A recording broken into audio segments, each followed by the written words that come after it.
আসসালামু আলাইকুম, কেমন আছেন সবাই? আমি ভালো আলহামদুলিল্লাহ।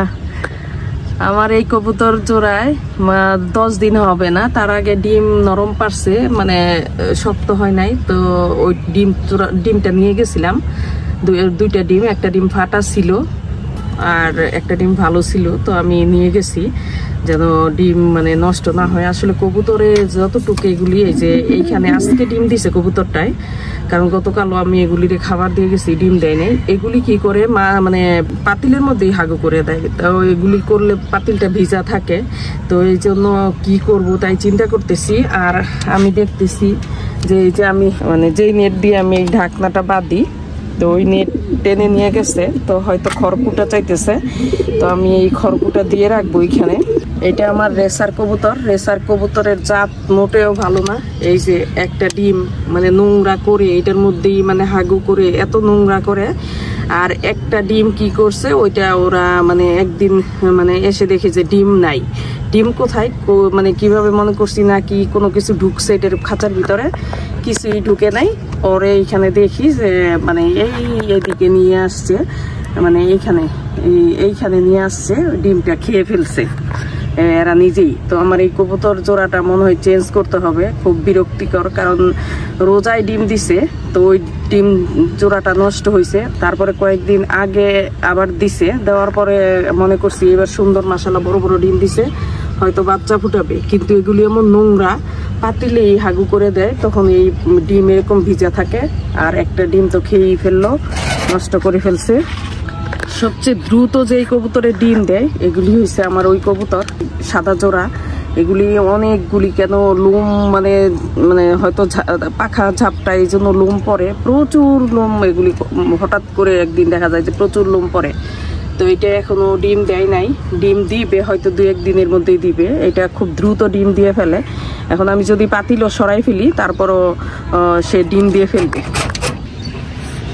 এখানে কতগুলি ঘাস উঠাই রাখছিলাম, তো ঘাসগুলি শুকাইছে। এই ঘাসগুলি আমি এখন নিয়ে যাই।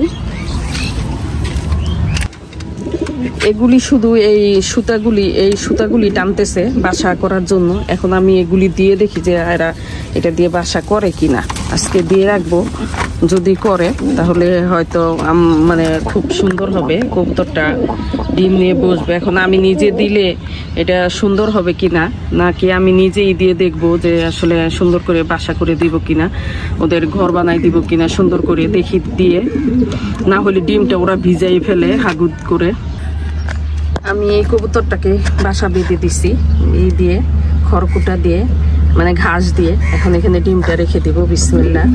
ডিমটা রেখে দিয়ে দেখি, না হইলে ওরা কি করে হাগু করে দেয়, তখন ডিমটা ভিজা থাকে, বাচ্চা ফুটে না। তো এইবার এইভাবে দিয়ে দেখি ওরা কি করে। এটা পরবর্তীতে দেখা যাবে আসলে ওদের এটা পছন্দ হয়েছে কিনা। আসলে আমার মনে হয় কবুতরের আমার খুব বেশি ভালো না, কবুতর পালার নসিবটা। আমি অনেক চেষ্টা করেও আমি কবুতরকে ঠিক করতে পারতেছি না, বাচ্চা পর্যন্ত যাইতে এসে না। হয় ডিম নষ্ট করে ফেলে, নয়তো ডিম ফাটাই ফেলতেছে।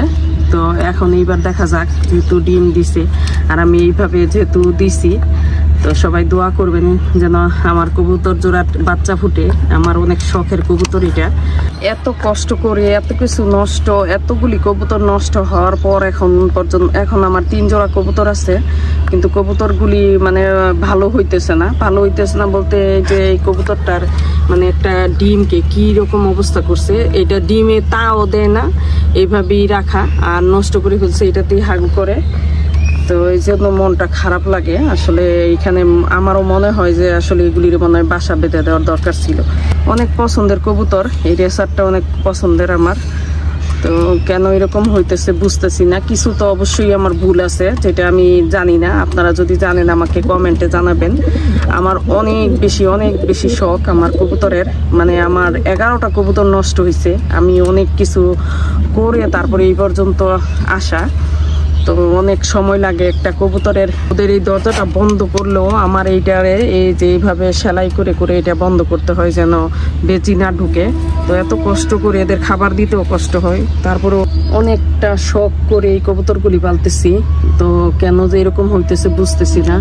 তো সবাই দোয়া করবেন আমার কবুতরের জন্য, যেন মানে বাচ্চা ফুটায় আর কি। অনেক শখের কবুতর, দেখতেও মাশাআল্লাহ সুন্দর অনেক, বাচ্চা যেন ফুটে।